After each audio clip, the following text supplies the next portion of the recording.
O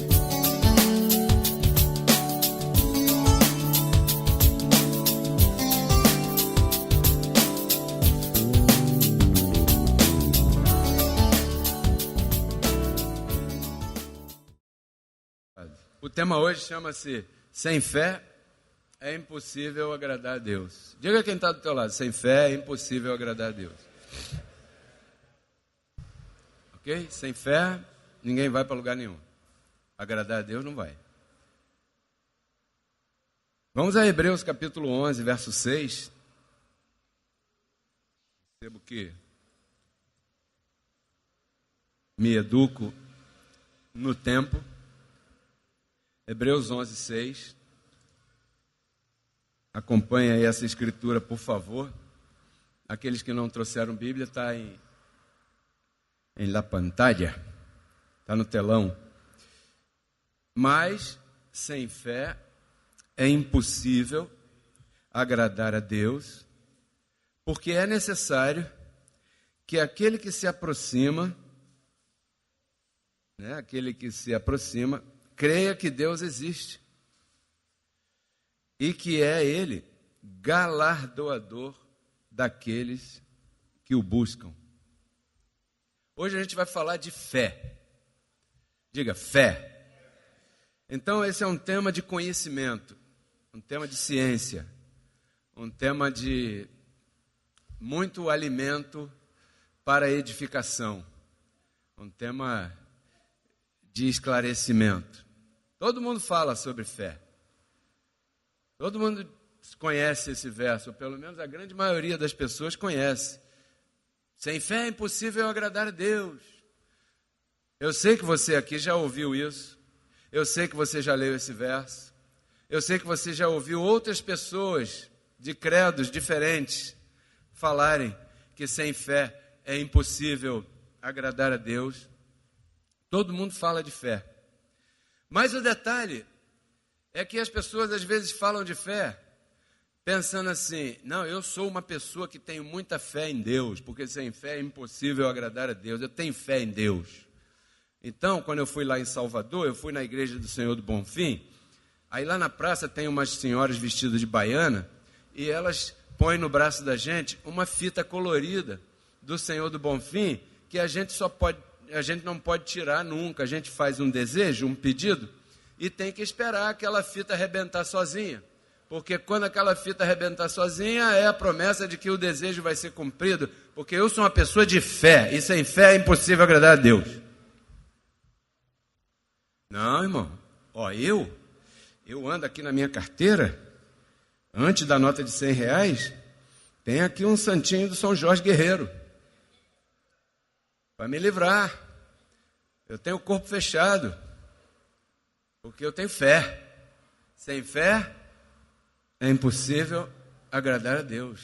Não, eu tenho muita fé naquele pastor.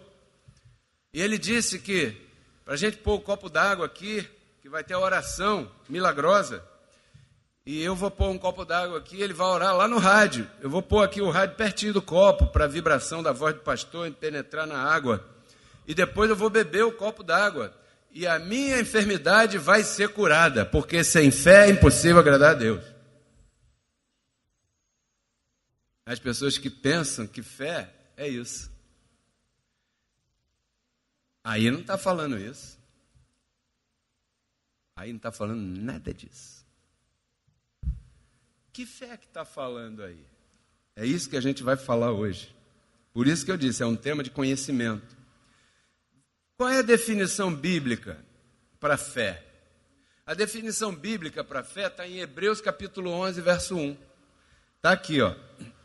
É, pois, a fé, a certeza daquilo que você espera. Quantos recebem essa palavra? Quantos recebem um milagre em suas vidas? Eu recebo um milagre no ministério. Porque eu sei quanto é uma rádio, um programa na rádio. Imagina quanto é um programa na televisão. E nós já andamos por lá. E nós sabemos, imaginamos. Né? Então isso se manifestar, para mim, é um milagre. Só que eu tenho certeza que isso vem. Eu já estou vendo o cenário, eu já estou vendo o que a gente vai fazer. A gente vai fazer um programa com um quadro negro em um momento, explicando alguma coisa. Em outro momento, a gente vai convidar um dos irmãos para bater um papo. Em outro momento, a gente vai entrevistar alguém na rua. Tanta coisa que a gente vai fazer que eu já estou vendo. Eu estou quase tocando de tanto que eu já estou vendo. Isso é fé. Por quê? Porque eu estou esperando. Você só tem fé naquilo que você está esperando. Porque uma vez que isso se manifeste, acabou a fé em relação a isso. Porque a fé se manifesta na esperança. Mas quando aquilo se manifesta, chega, acabou a esperança daquilo. Agora você vai esperar outra coisa. Então, fé é a certeza daquilo que você espera.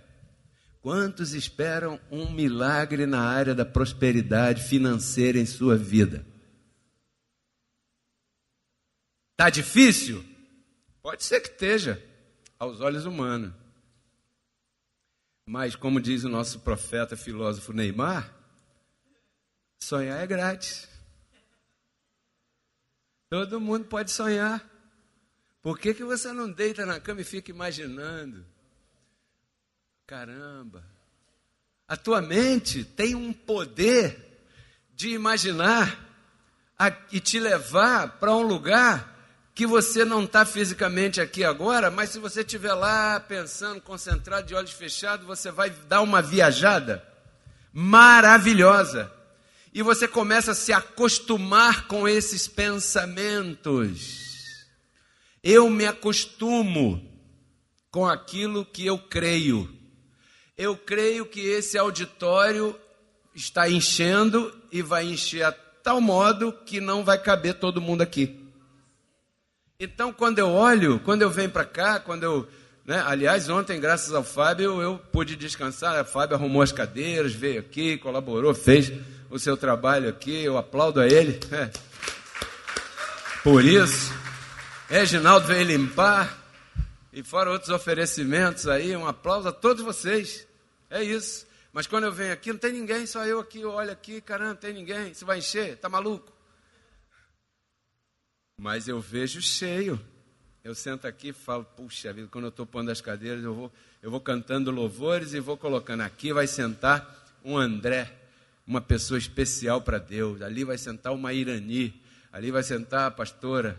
Ali vai sentar a Cleia com o computador, ali vai sentar, a Eugênia, o Léo, aqui vai sentar minha mãe, ali vai sentar fulano, ciclano, beltrano, e vou confessando.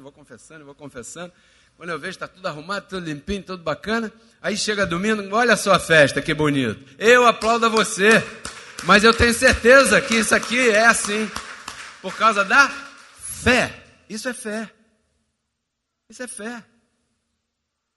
Convicção. Certeza daquilo que você espera. Só que tem uma vírgula no verso 1. E a convicção daquilo que você não vê. Então, fé, além de você esperar com certeza que aquilo virá, desde que você se mantenha no temor. Sabe o que é o temor, né? Não é o medo, não. Desde que você faça a tua parte. Se você pagou a conta da Light aqui do ministério, você vai acender aquele interruptor ali, já vendo a luz, porque você cumpriu. Mas se você não pagou a luz, Pedro Kelly, do ministério, você entra aqui e vai acender aquele interruptor e naquela hora vem a dúvida. Será que o caminhão da Light passou aqui, cortou o fio quando eu não estava aqui, hein? Não é assim que acontece na tua casa? Ser sincero, você não já atrasou a conta da luz? Não venha me dizer que não, hein? E você não já sentiu esse medinho? Quando vê aqueles homens com aquela roupa da Light chegando perto da tua casa? Hein? Eu já barrei caminhão da Light na rua com R$50 na mão, abençoado. Já. Então fique tranquilo que aqui não tem ninguém mais envergonhado que ninguém, não. Ok? Que somos coisas assim. Então com o Senhor, é engraçado, né? Porque a gente tem maior medo da Light, mas do Senhor não.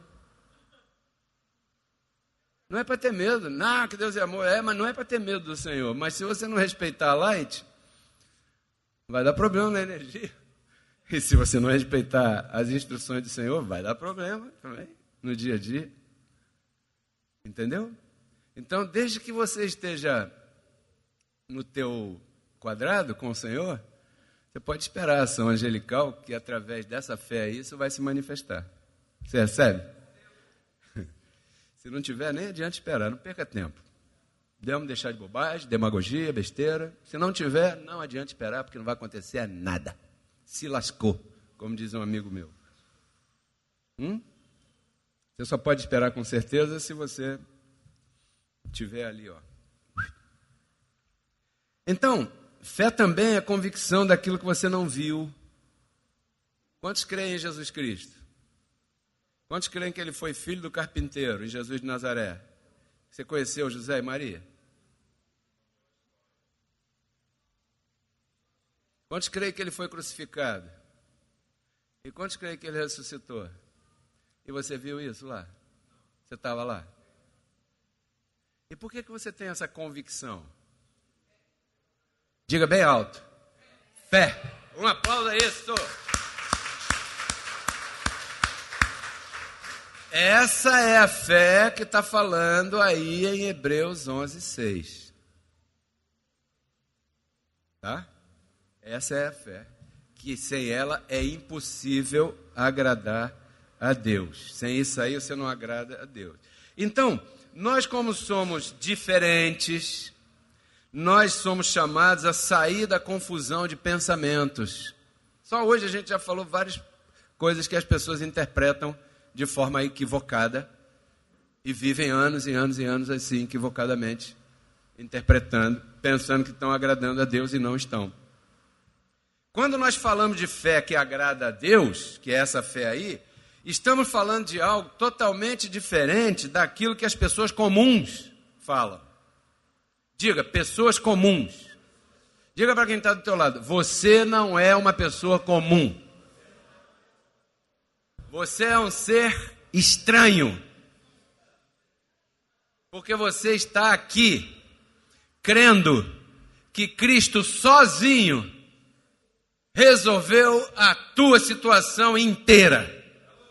Isso não é para qualquer um. É como é, né? Tem gente que não recebe isso. Isso é para pessoas muito especiais. Então, eu tenho que falar contigo assim como você é, como uma pessoa especial. Eu não posso falar contigo outra coisa. Eu não posso dar aqui um café com leite, uma água de salsicha. Eu tenho que falar uma palavra. Por quê? Porque você é desses, você é dessas. Você não veio aqui passar tempo aqui no campinho, que você teria lugar mais bonito que esse para ir numa manhã maravilhosa dessa. Você veio aqui para ouvir uma palavra poderosa que vai transformar a tua vida. E essa palavra é a palavra da graça, a palavra de revelação. A palavra que situa as coisas. Nós não viemos aqui brincar com o sentimento de ninguém, nem pedir dinheiro. Nós não precisamos do dinheiro de ninguém. Nós precisamos da tua mente, da tua atenção. Então, como eu sei que tua atenção está toda aqui, quando Paulo fala de fé, abençoado e abençoado, ele está falando da fé que envolve a nossa justificação. Sem crer nisso é impossível agradá-lo. Imagina que você seja Deus, poderoso, todo-poderoso. E um dia você deixa a sua glória, deixa o seu trono, para habitar num corpo semelhante a esse. Jesus chorou, João 11:35, viu? Ainda lembro, até hoje. Jesus açoitou lá no templo, jogou as mesas no chão, derrubou tudo, porque o pessoal estava fazendo comércio dentro lá do templo, lá atrás. Jesus, mestre, tua mãe e teus irmãos estão aí fora. Ele falou, minha mãe e meus irmãos são aqueles que fazem minha vontade, tá bom? Vai lá e diz isso a eles. Então Jesus, aí, sentiu também algumas coisas. Se possível, passa de mim esse cálice, ou seja, caramba, aqui é tão legal, né? Que bota outra aí, não tem não? No meu lugar. Então, abençoado, para pagar um preço, para redimir os seus filhos, quantos aqui são filhos? Participou de carne e sangue, para redimir os filhos, né? Para que agora alguém não reconheça isso, isso não agrada a Deus. Essa é a fé que Paulo está falando aí.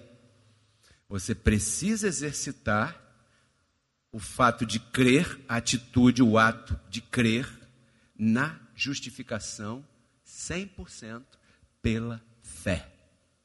Isso agrada a Deus. Sem isso é impossível agradar a Deus. Não, eu creio que Cristo fez. Mas eu vou fazer um jejunzinho. Sabe como é que é? Em espanhol. Por si las moscas. Por se acaso. Estiver faltando alguma coisa. Né? Aí está aqui um jejunzinho para completar. Isso não agrada a Deus.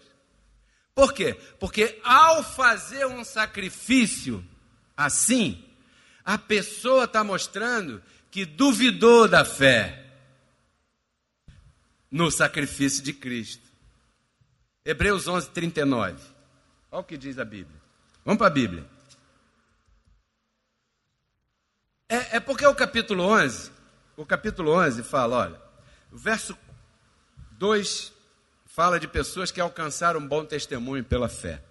Aí vem falando, pela fé Abel ofereceu a Deus sacrifício. Pela fé Enoque foi trasladado. Pela fé, Noé construiu a arca. Pela fé, Abraão fez não sei o quê. Pela fé, a própria Sara teve filho. Pela fé, até uma mulher que era de programa, garota de programa. Quantos lembram do nome dela? Rabi, isso. Até a garota de programa, pela fé. Então vem falando de uma porção de gente que viveu antes da cruz e que exercitou essa fé. Aí no verso 39, ele fala deles, dessa turma toda que eu citei aqui. E todos eles, ainda que tenham alcançado um bom testemunho mediante a fé, não receberam o prometido. Então diga comigo, no velho pacto, não receberam o prometido. Um detalhe aí, guardar a fé é uma forma de bom testemunho. Quando você diz que está esperando que se manifeste na tua vida algo grande da parte de Deus, publicamente, você diz isso publicamente, no trabalho, em casa, com o vizinho, com a família, você está guardando bom testemunho, você está dizendo, eu sou dependente de Deus e não me envergonho disso. E isso está delicado porque o mundo está mudando pra caramba. As pessoas têm vergonha de falar a verdade, têm vergonha, têm timidez de dizer eu te amo para tua mulher, para tua namorada, para teu noivo, para teu marido. O marido não fala para a mulher não fala para o marido, não, eu não vou dar muita corda não, porque senão fica muita confiança, daqui a pouco, porque por mais experiência que teve no passado, mas isso é outro assunto, Então guardar a fé é uma forma de bom testemunho, certo? Eles tiveram bom testemunho porque eles criam naquilo que eles estavam esperando. A promessa foi feita a Abraão. Olha para cá.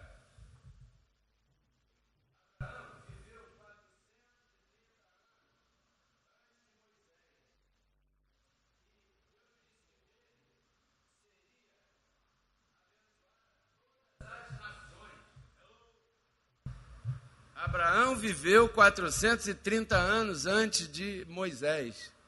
E Deus disse para ele, em ti serão benditas todas as nações. Abraão viu isso. Por quê? Morreu antes da cruz. Porque a Bíblia é cristocêntrica. Tudo na Bíblia aponta para Cristo, inclusive a graça, tá? Então, quando prometeu lá, apontou para Cristo. Se eles viveram antes da cruz, eles não receberam o prometido. Por quê? Porque morreram antes. Simples. Não foi porque se comportaram mal. Não foi. Foi porque eles morreram antes, né? Verso 40. Aí chegou a galerinha, a galerinha especial de Deus. Olhe para o teu lado e olhe para essa galerinha especial de Deus. Um aplauso para essa galerinha especial de Deus. O que fala aí? Deus proveu algo superior para nós. O que ele proveu para nós? A justificação pela... O que significa a justificação pela fé? Que você não tem que fazer nada. Diga para quem está ao teu lado. Não tem que fazer nada, abençoado. Mas pastor, assim é muito fácil. Dane-se, foi isso que Deus quis. Eu não creio assim não. Então vá pagar o preço para lá e não vem encher o saco aqui. Porque isso é para pessoas especiais. Nem todo mundo. A fé não é de todos, diz o apóstolo Paulo. Que fé que não é de todos? A fé na justificação. Isso é uma maluquice. Você acredita num cara que foi filho do carpinteiro e diz que ele é Deus. Ainda diz que ele foi lá porque ele quis e depois ressuscitou e resolveu tudo e destruiu o diabo, pecado, inferno, a morte, tirou a lei. Você está maluco. Você é louco, você é louca. Ainda bem, porque está escrito que aprove a Deus salvar os crentes pela loucura da pregação.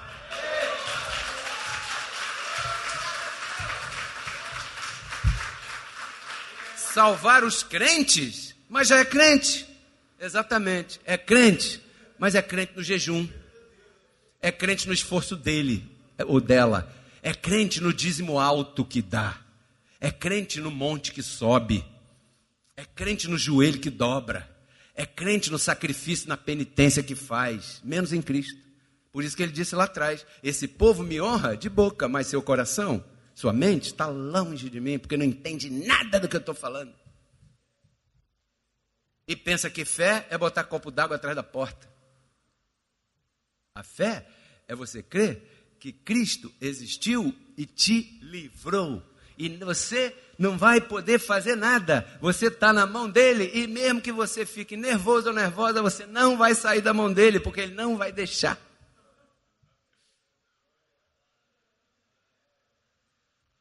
Rapaz, e o que Deus quis conosco? Romanos 5:1, olha aí, Romanos 5:1, não é, pastorzinho? Olha o pastorzinho aí. Romanos 5:1, justificados, pois, temos o quê? Por que você tem paz quando é justificado pela fé? Porque pela fé você não está devendo mais nada. Se você tivesse nos tempos das obras, você estaria devendo todo o tempo, porque a lei é assim. Ela acusa e diz que você, para se livrar daquilo, tem que pagar um determinado preço, mas não te justifica plenamente para sempre. Amanhã você tem que sacrificar de novo. É ou não é assim? Lá no Velho Pacto, o povo, tinha 12 tribos. Aí tinha uma tribo, porque Deus sempre usou homens para as coisas do Espírito. Então tinha uma tribo que era a tribo de Levi, que era a tribo encarregada do ofício do sagrado. Ok? Dessa tribo, os sacerdotes que trabalhavam no tabernáculo, eles eram levantados somente da tribo de Levi. E dentre eles era levantado um sumo, um sacerdote chefe. Ok? Então o povo, uma vez por ano, pegava, de acordo com o pecado, Se o pecado fosse mais ou menos, sacrificava um pombinho branco. Se fosse um pecado mais cabeludo, tinha que ser um bezerro gordinho, bacana, bonito, porque o pecado foi forte. Aí entregava lá. O sacerdote matava, jogava o sangue, não sei o quê, todo aquele ritual que você conhece. Se não conhece, está na hora de você ler a Bíblia para conhecer, porque tem que conhecer. É bom conhecer. Certo? Aí o sumo sacerdote entrava no lugar santíssimo, que era uma terceira parte daquela barraca, que era dividido daqui com uma cortina. E ele entrava amarrado com uma corda. A veste dele tinha os guizos. Sabe o que é guizo? Aquela fantasia de bate-bola que tem no carnaval, que tem aquele negocinho que faz blim, blim, blim, pendurado. Ele entrava com aquilo. Por quê? Porque quem estava lá fora tinha que ouvir se ele estava vivo ainda, se mexendo. Porque se ali estava a Arca da Aliança, que simbolizava a presença de Deus. Dentro da arca tinha a vara, tinha as tábuas da lei, a vara de Moisés e tal, pão, não sei o quê. Está lá.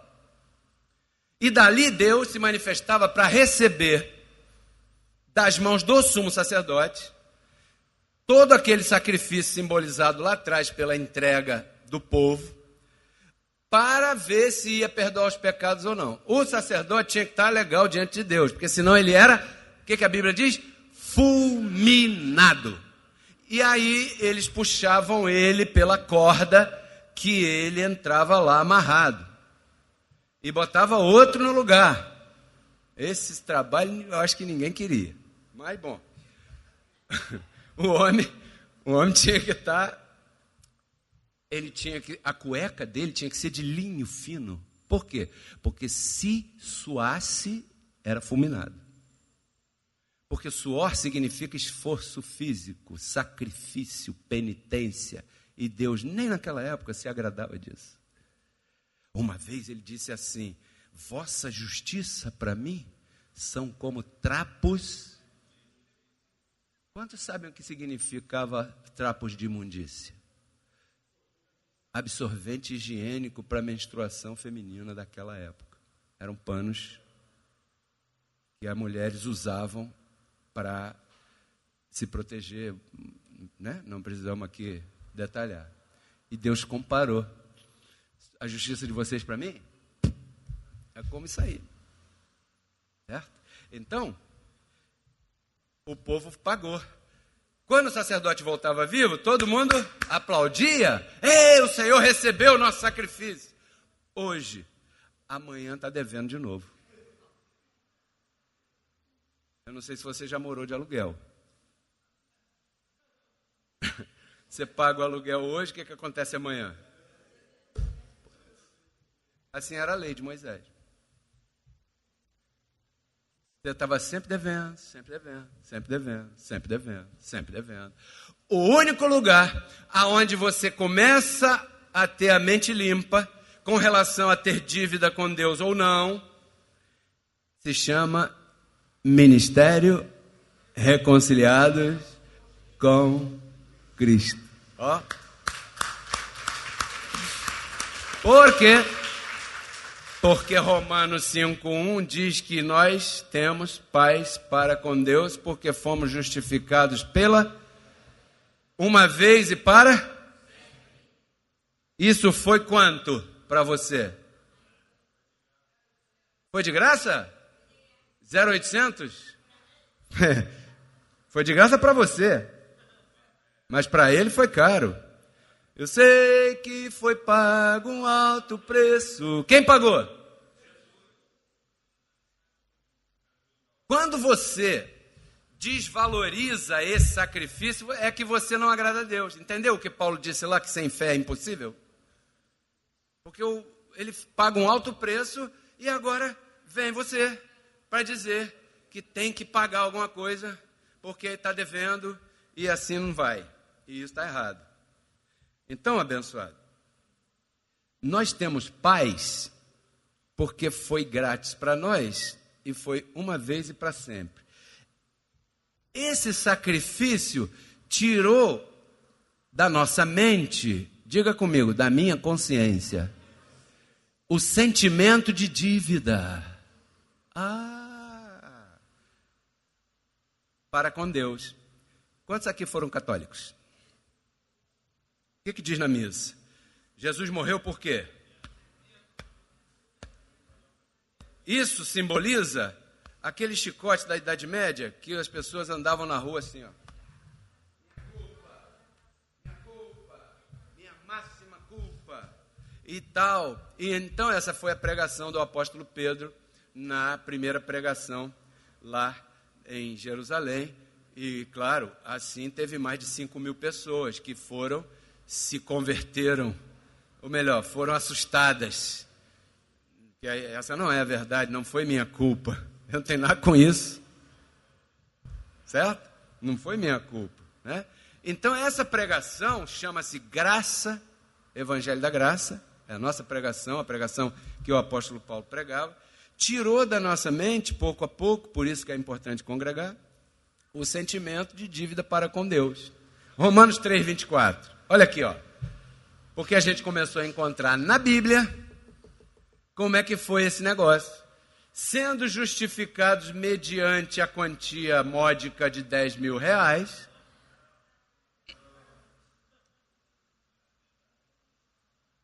gratuitamente por sua graça, mediante o quê? A redenção que é em quem? E como é que o povo se submete a pastores que vêm com envelopes coloridos? Olha, irmão, quem tem R$1.000 para dar agora ao Senhor, pode pegar o envelope azul. Aí baixa para 500, aí baixa para 300, aí baixa para 100, aí baixa para 50, aí baixa para 20, aí baixa para 10, aí baixa para 5, aí baixa para 2. E quando ele vai baixar para a moeda, ele te esculacha. E diz, você é um miserável que só tem uma moeda no bolso para dar, e não sei o quê, e não sei o quê, e não sei o quê. Eu já vi isso na televisão. E a parada do Senhor é de graça.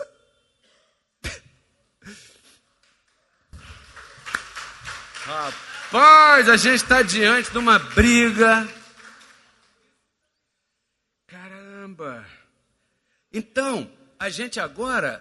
Deus, o que fez? Efésios 1:18, abriu os olhos do nosso entendimento e a gente começou a encontrar na Bíblia essas passagens que te convencem que foi de graça, pela fé em Cristo, estamos redimidos. Diga para quem está do teu lado, você está redimido, você encontrou a salvação pela fé em Cristo, abençoado. Não tem nada mais valoroso do que isso nessa terra.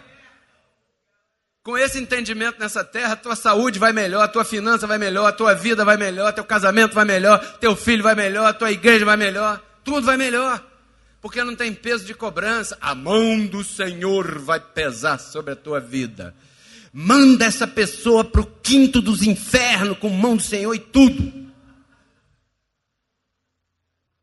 Porque isso é mentira.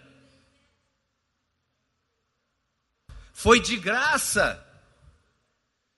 O negócio é que quando você vê um homem de gravata, você fica nervoso. Fica com medo. Com Bíblia na mão, então, é um perigo. Então, nós pensávamos que era pelo que fazíamos diante de Deus. E aí, o que acontecia com a gente? Porque quantos aqui cometiam falhas? Não, peraí. Quantos aqui cometem falhas? Às vezes. Você não quer falhar, mas você falha às vezes? Seja sincero. Você comete falha? Então, a gente confundia isso aí com o nosso comportamento. E uma coisa não tem nada a ver com outra. Porque uma coisa foi no espírito e outra coisa é aquilo que a gente fizer em carne, é diferente. Uma coisa é uma coisa, outra coisa é outra coisa. Já dizia o grande filósofo aí fora. E como a falha no nosso comportamento humano, isso nos levava a uma conclusão mental. Estou perdido. Estou perdida. Estou no colo do diabo. Já. Para mim, não tem jeito. Eu me ferrei. Perdi a salvação. Hebreus 9,14. Olha aí. Quanto mais o grande e poderoso sangue de Cristo. Rapaz, se isso aí não mexe contigo, você está com defeito grave. o qual, mediante o Espírito eterno, se ofereceu a si mesmo, sem mancha, a Deus. O sangue de Cristo limpará nossas consciências de obras mortas. O que são obras mortas? Sacrifícios corporais, jejum, santa ceia, batismo nas águas, subir no monte, todas essas coisas que as pessoas fazem pensando por boa intenção, por boa mente, mas por desconhecimento. O sangue de Cristo tem poder para limpar a tua consciência dessas obras mortas, para depois somente servirmos de verdade ao Deus vivo. Significa que enquanto você está praticando obra morta, você está servindo ao Deus morto. Porque você está ligado no judeu. Jesus de Nazaré não foi cristão, ele era judeu. Você não pode fazer as coisas que Jesus de Nazaré fazia e dizer que você é um cristão, porque ele era judeu. O que é um judeu? Um judeu é um praticante da religião judaica. Ele pode ser israelita ou não. Judeu não é nacionalidade. Judeu é uma forma religiosa. Jesus era judeu, frequentava a sinagoga. A Páscoa ele comemorava nas casas de alguém. Foi apresentado na sinagoga. Apresentar criança na igreja é obra morta. Você se lembra do meu aniversário, dia 19? Meu aniversário é dia 17 de agosto. Dia 19 teve uma reunião aqui lindíssimo que vocês prepararam, uma surpresa para mim. Minha mãe convidou Raimundo e todo mundo. E veio parentes meus, a minha prima, falou para mim, olha, tinha uma bebezinha, você lembra do bebezinho que tinha aí? Filha da minha outra prima. Apresenta a Maria ao Senhor.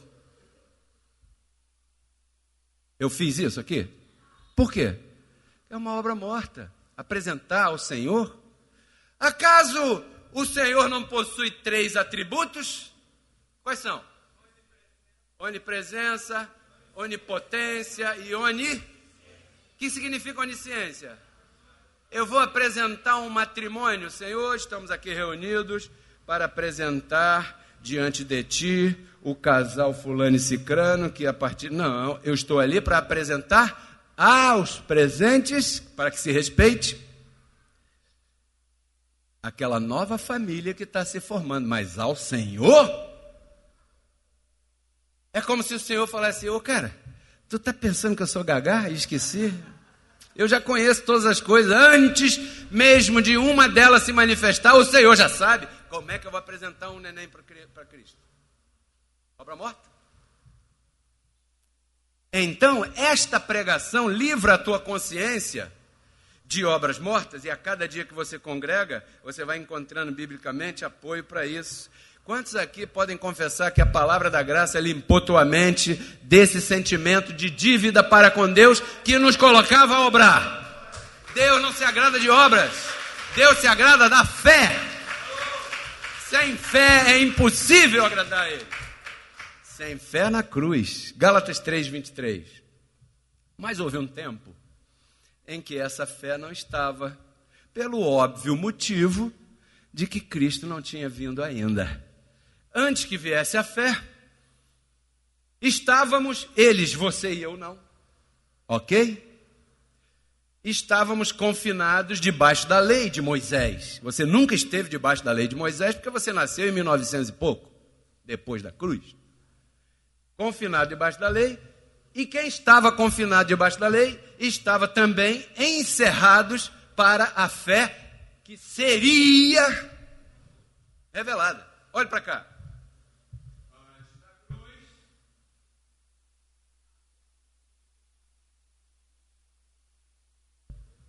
Depois da cruz. Isso quer dizer que antes da cruz, na lei, não havia fé. Era obras. E obra e fé não mistura. Porque uma coisa é por sacrifício e outra coisa é pelo dom de Deus. Ah, espera aí. Fé é um dom. Por isso que eu disse no início, esta palavra não é para todos, é para muitos. Assim como Cristo não morreu por todos, morreu por muitos. Sim, isso é por revelação. Efésios 2, verso 8 e verso 9, de uma vez. Olha aí. Pela graça sois mediante o quê? Em quem? No sacrifício de Cristo. Na tua redenção na cruz. E isto, não de vós. Pois é o quê? É um dom de Deus. Nem a fé é tua, nem a salvação pela graça é tua. É um dom de Deus. E depois, para confirmar e espizinhar mais ainda os das obras, Paulo diz, não é pelas obras, porque se for pelas obras, vai haver quem se glorie. Como, pastor? Alguém pode se gloriar. O problema é que essa pregação do apóstolo Paulo criava inimigos. Por isso que ele falou aos Gálatas, tornei-me vosso inimigo por dizer-lhes a verdade. Criava inimigos porque ela acaba com a jactância. Quantos sabem o que é jactância? Romanos 3, 27, Cléia. Onde, pois, está a jactância? Foi excluída. Por qual lei? Pela lei das obras? Pela lei de quê? Jactância é aquela vaidade daquela pessoa que faz muita obra e você não. Você é só um irmãozinho que senta lá atrás. Quantos estão me entendendo? Já passaram por isso. A pregação de Paulo anula a jactância. Porque normalmente, lá, aquele que fazia muito, se sentia com direitos na congregação. Está entendendo a comparação? Eu estou contextualizando aí. E a pregação do apóstolo Paulo acaba com a jactância. Aqui, todos somos iguais perante o Senhor. Diga para quem está do teu lado, você e eu somos iguais. Somos um no amor de Jesus. Cada um tem o seu dom. Um fala, outro canta, outro prega, outro ensina, outro isso, outro aquilo. Mas nós somos diferentes. Por quê? Porque a minha salvação foi conseguida no mesmo dia e com o mesmo preço que a tua foi conseguida. Aqui você não foi salvo pelo estômago de ninguém, nem pelo joelho de ninguém. Não, irmãos, a igreja está cheia porque eu dobro meus joelhos e faço jejum para que esteja assim. Oh, irmão.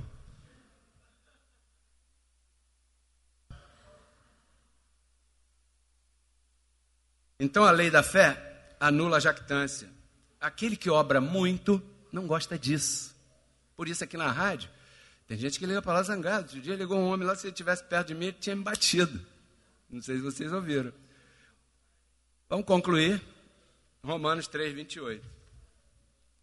Olha aí, leia você. Concluímos, pois, que o homem é justificado somente sem as obras da... E o que diz Tiago? A tua fé sem obras é... Por quê?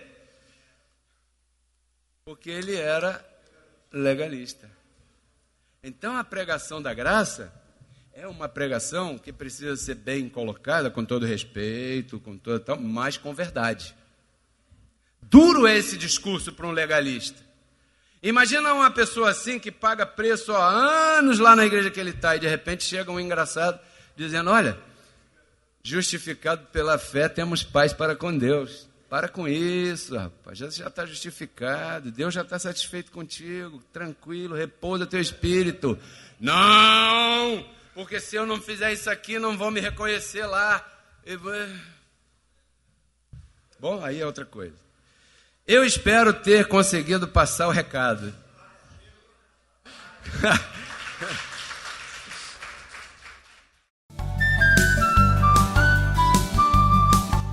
Porque Cristo na cruz não transformou a nossa carne, né? Ele resgatou o nosso espírito.